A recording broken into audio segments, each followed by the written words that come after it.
सभी दर्शकों का तहे दिल से स्वागत करता हूँ। हर दिन हम कुछ कोशिश ऐसी करते हैं कि जिससे गुजरात के बारे में कुछ बता सके, देश के आम आदमी पार्टी के बारे में कुछ बता सके। और आज एक लैंडमार्क दिन है। मैं इसलिए बोल रहा हूँ क्योंकि आज जो हमारे साथ हैं वो ऐसे शख्स हैं जिन्होंने पिछले 30 साल से गुजरात में कोई भी आंदोलन हुआ हो बिना उनकी भूमिका के संभव नहीं हुआ।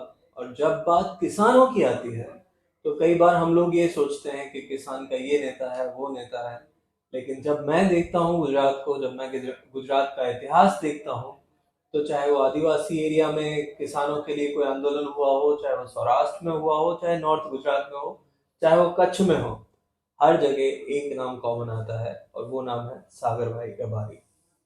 और आज बड़ी मुश्किल से हमने उनको पकड़ लिया है और उनके पास से हम कुछ ऐसी चीजें जानेंगे जिन्हें जानना बहुत जरूरी है। तो मेरा सबसे पहला जो सवाल है सर आपसे, सबसे पहले मैं आपका स्वागत करता हूँ। सभी दर्शकों को नमस्कार। मैं वॉलेंटियर ही हूँ, ट्रेंड तो हूँ नहीं, तो थोड़ी बहुत गलतियां हमारी बख्श देना। मैं सर आपसे ये जानना चाहता हूँ, गुजरात में जो संभावना लग रही है, आज देश का हर वॉलेंटियर कार्यकर्ता आम आदमी पार्टी का जो भी है वो ये जरूर चर्चा करते हैं कि गुजरात में जो उम्मीद है वो बहुत बड़ी है। यहाँ तक कि भारतीय जनता पार्टी के कार्यकर्ता भी जो दिल्ली, पंजाब या गोवा में रहते हैं, वो लोग भी ये मानते हैं कि आम आदमी पार्टी का जो भूमिका है गुजरात में वो बहुत मजबूत है, कांग्रेस से कहीं ज्यादा है। आप इसे कैसे देखते हैं? जब आम आदमी पार्टी को मैं गुजरात में देखता हूँ तो दूसरे राज्यों के यूनिटों को भी थोड़ा बहुत जानते हैं, देखते रहते हैं। गुजरात की लीडरशिप में एक डाइवर्सिटी है, स्टेट लीडरशिप और सेंट्रल लीडरशिप की जो गुडविल है, जो टीम है, उसके ऑलमोस्ट पैरेलल टीम गुजरात में है।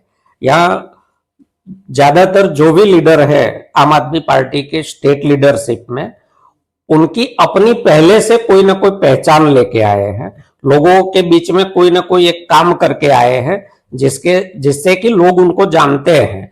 तो चाहे गोपाल भाई हो, चाहे यशोदान भाई हो, चाहे प्रवीण भाई हो, चाहे युवराज भाई हो, चैतर भाई हो, हेमंत भाई हो, सबकी अपनी अपनी पहचान है। तो पार्टी की विश्वसनीयता के साथ साथ स्टेट लीडरशिप की विश्वसनीयता भी उसके साथ जुड़ती है। इसके चलते गुजरात की जनता में आम आदमी पार्टी के प्रति एक झुकाव देखने को मिलता है और लोगों को लगता है, उम्मीद है कि ये लोग जब अपने से इंडिविजुअल लेवल पे काफी कुछ करके आए हैं तो कलेक्टिवली तो ये लोग भाजपा के सामने बहुत कुछ कर सकते हैं। और ये स्टेट लीडरशिप ने अपने अपने क्षेत्र में पहले भी अपना एक विजन दिया हुआ है कि भाजपा क्या गलत कर रही है और सही क्या होना चाहिए। वो विजन को लेके जब वो पार्टी में आए हैं तो कलेक्टिव गुजरात एक कैसा होना चाहिए, किस दिशा में चलना चाहिए, उसके भविष्य के लिए क्या क्या करना चाहिए, वो सारी चीजें गुजरात की जनता को आम आदमी के पार्टी के प्रति आकर्षित करती है। इसके चलते गुजरात में आम आदमी पार्टी की काफी संभावनाएं हैं कि आने वाले चुनाव में आम आदमी पार्टी गुजरात में भाजपा को हरा दे। आज की स्थिति में भी नंबर 2 मेन ऑपोजिशन के तौर पे लोग आम आदमी पार्टी को ही देखते हैं। तो जिसको लोग ऑपोजिशन के तौर पे अधिकृत रूप से देखते हैं उसी को ऑल्टरनेट के रूप में सत्ता में लाते हैं। इसलिए गुजरात में आम आदमी पार्टी की संभावनाएं आने वाले चुनाव में काफी तगड़ी है कि वो सत्ता में आएगी। आम आदमी पार्टी लगातार कुछ ना कुछ एक्टिविटीज कर रही है, बहुत सारी एक्टिविटीज, डोर टू डोर हो, जब लोगों के बीच जाना हो, नेताओं का निर्माण करना हो, किसानों के लिए करना हो। और कल ही सर आपने एक कैंपेन लॉन्च किया है, तो वो कैंपेन के बारे में थोड़ा सा बताइए। भारत अमेरिका के बीच अभी जो ट्रेड डील होने जा रहा है, एक जॉइंट स्टेटमेंट तो आ ही गया। जॉइंट स्टेटमेंट से भी पहले तब भारत को पता चला कि भारत ने सहमति दे दी है ट्रेड डील करने के लिए, उसका फ्रेमवर्क वर्कआउट हो रहा है। जब ये जॉइंट स्टेटमेंट आया तो उसमें कुछ चीजें जो लिखी थी वो चीजें सीधे सीधे गुजरात पर काफी प्रभाव डालेगी। उसमें जो 4 चीजें हैं वो चारों चीजें गुजरात में काफी प्रभाव डालेगी। ये चीजें हैं, एक तो एग्रीकल्चर, गुजरात में 53,20,000 परिवार सीधे सीधे एग्रीकल्चर पर डिपेंडेंट है। उसमें डेयरी प्रोडक्ट भी है। भारत सरकार की तरफ से किसी ने आज तक अधिकृत रूप से ये नहीं कहा है कि हम मिल्क प्रोडक्ट को आने देंगे, लेकिन यूएस के एग्रीकल्चर सेक्रेटरी का जो स्टेटमेंट है उसमें यूएस फार्मर्स एंड रांचर्स वो लिखा हुआ है। अब तक का अगर पिछला इतिहास देख ले तो भारत और अमेरिका के बीच में ट्रंप 2 के बाद वही हुआ है जो अमेरिकन सरकार ने चाहा है। तो जब यूएस एग्रीकल्चर सेक्रेटरी अपनी सोशल मीडिया पोस्ट पे लिखती है, अधिकृत अनाउंसमेंट करती है, उसमें अगर वो रेंचर्स लिखती है तो मिल्क प्रोडक्ट भारत आएंगे, ये मान के चलो। तो गुजरात में 9 से 10 लाख लोग ऐसे हैं जिनके पास खेती की कोई जमीन नहीं है, दूसरा कोई रोजगार नहीं है, वो मालधारी पेस्टोरलिस्ट है, केवल पशुपालन पे अपना गुजारा करते हैं। ऐसा नीचे वाला भी आंकड़ा अगर पकड़ ले तो 53,20,000 किसान परिवार, 9 लाख ये पशुपालक परिवार, यानी 62,20,000 परिवार तो सीधे सीधे इससे प्रभावित होंगे। ये 62,20,000 परिवार 2011 का जो भारत का सेंसस अवेलेबल है उसके हिसाब से मैंने जब कंपैरिजन किया और परसेंटेज निकालने की कोशिश की तो गुजरात में कुल रूरल हाउस होल्ड 71,69,586 है। ये 62,20,000 परिवार जो होते हैं वो गुजरात के टोटल रूरल हाउस होल्ड का 86.75% होते हैं। यानी गुजरात के सीधे सीधे 87% फैमिलीज को ये डील इंपैक्ट में लेगा, अपनी पकड़ में लेगा। शहरी परिवार उनको मैंने देखा तो सेंसस के हिसाब से 49,02,156 अर्बन हाउस होल्ड है। गुजरात में डायमंड इंडस्ट्रीज बहुत बड़ी है और डायमंड इंडस्ट्रीज में सीधा रोजगार पाने वाले परिवार 12 से 13 लाख है। ये अधिकृत एस्टिमेट है। केवल 8 लाख परिवार तो सूरत में ही बसते हैं जिनका सीधा रोजगार डायमंड में है। गुजरात के नीचे वाला आंकड़ा पकड़ ले अगर 12 लाख, और जेम एंड ज्वेलरी जो अर्बन एरिया में ही चलता है रोजगार, वो 9 से 10 लाख लोग है, परिवार है। तो ये भी नीचे के दो आंकड़े पकड़ ले 12 लाख और 9 लाख, तो 21 लाख परिवार ऐसे हैं जिनका रोजगार डायमंड या जेम एंड ज्वेलर से आता है। इसको अभी टेक्सटाइल को मैंने इंक्लूड भी नहीं किया है जो कि गुजरात का बहुत बड़ा हिस्सा है। ये भी अगर टोटल अर्बन हाउस होल्ड का परसेंटेज देखे तो 42.83% house hold, urban house hold सीधे इससे प्रभावित होंगे। यानी आपका 87% रूरल गुजरात इससे प्रभावित होने वाला है और 43% अर्बन गुजरात प्रभावित होने वाला है। यानी गुजरात में जो जीरो ड्यूटी इंपोर्ट होगा यूएस से, वो गुजरात को ऑलमोस्ट खत्म करेगा। यहाँ के रोजगार को, यहाँ की आजीविका को ये खत्म करेगा। भारत और अमेरिका, भारत और के संदर्भ में गुजरात और अमेरिका का ना किसान ना पशुपालक कंपटीशन में खड़ा रह पाएगा। बहुत ही खतरनाक, मतलब ये गुजरात के लिए जो होने जा रहा है ट्रेड डील। सर, दो चीजें मुझे इसमें समझनी है। पहला तो ये कि ये तो मुद्दा है, लेकिन मुद्दे को हम लोग एग्जीक्यूट कैसे करने वाले हैं, और वो लोग जो गुजरात में नहीं रहते हैं वो लोग अगर इसमें कुछ जुड़ना चाहें तो वो कैसे मदद कर सकते हैं। और दूसरा, इसके साथ साथ ये भी समझना चाह रहा हूँ कि इतना बड़ा आप बता रहे हैं जैसा 87% फैमिलीज को ये इफेक्ट करेगा गुजरात के, तो ये तो भारतीय जनता पार्टी भी जानती होगी। फिर भी इसको लाने के पीछे क्या प्रेशर है, क्या ऐसा दबाव है, ये अगर आप कुछ इस पे बता सके तो।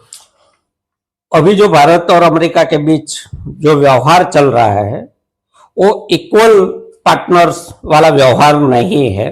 भारत सरकार कहीं ना कहीं यूएस सरकार से दबी हुई है, उसकी आंख में आंख डाल के भारत के हितों की बात नहीं कर पा रही है। ये भारत का हर नागरिक अब समझता है। भारत की सॉवरेनिटी, इकोनॉमिक सॉवरेनिटी अमेरिका के चरणों में रख दी है भारत सरकार ने। ये मैं इसलिए कह रहा हूं कि अभी भारत में और गुजरात में वो पार्टी सत्ता में है जिसका आजादी के आंदोलन में कोई रोल नहीं रहा है। उनके किसी पूर्वज ने आजादी के आंदोलन में ब्रिटिशर्स के खिलाफ हिस्सा लिया हो, ऐसी कोई घटना नहीं है। और ये लोग भारत की स्वतंत्रता को दूसरे देश के कदमों में रख रहे हैं। जिन्होंने आजादी में कोई भूमिका नहीं निभाई, वही लोग फिर से भारत को गुलामी की दिशा में धकेल रहे हैं। ये बात भारत में रहने वाले, भारत से बाहर रहने वाले लोगों को समझनी होगी कि ये डील केवल इकोनॉमिक नहीं है। हमारी स्वतंत्रता, हम कहां से तेल खरीदेंगे और हम कहां से नहीं खरीदेंगे, उसकी निगरानी भारत से बाहर वाला कोई देश करेगा और वो हमें पेनल्टी लागू करेगा अगर हमने डायरेक्ट और इनडायरेक्ट रसिया से ऑयल खरीदा। भारत रसिया से क्रूड ऑयल क्यों नहीं खरीद सकता जब रसिया इंटरनेशनल प्राइस से 40% कम प्राइस में भारत को क्रूड ऑयल सप्लाई कर रहा है। भारत का हित तो उसी में है कि उसको जहां से सस्ता मिल रहा है वहां से खरीदे, महंगा क्यों खरीदे। लेकिन भारत सरकार ने स्वतंत्रता गिरवी रख दी। ऐसा इसलिए मैं कह रहा हूं कि जब अमेरिका ने कहा कि रूस से क्रूड मत खरीदो, तो भारत सरकार वो बिल्कुल घटाते घटाते घटाते अब एकदम नेग्लिजिबल अमाउंट पे आ गई है। बहुत कम हिस्सा अब रसिया से आ रहा है और आने वाले दिनों में वो पूरा खत्म हो जाएगा। जबकि एक बात समझो, यूएस का फॉरेन मिनिस्टर लैवरोव ये कहते हैं कि भारत के साथ की दोस्ती में स्काई इज द लिमिट है, यानी वो अपनी तरफ से पूरे ओपन है। जो भी सहकार भारत को चाहिए वो रसिया देने को तैयार है, लेकिन भारत ना सहकार लेने को राजी है, ना सस्ता क्रूड खरीदने को राजी है। वो यूएस से एनर्जी खरीदेगा, क्रूड खरीदेगा, वेनेजुएला से खरीदेगा, क्योंकि यूएस प्रेसिडेंट चाहते हैं कि भारत वहां से खरीदे।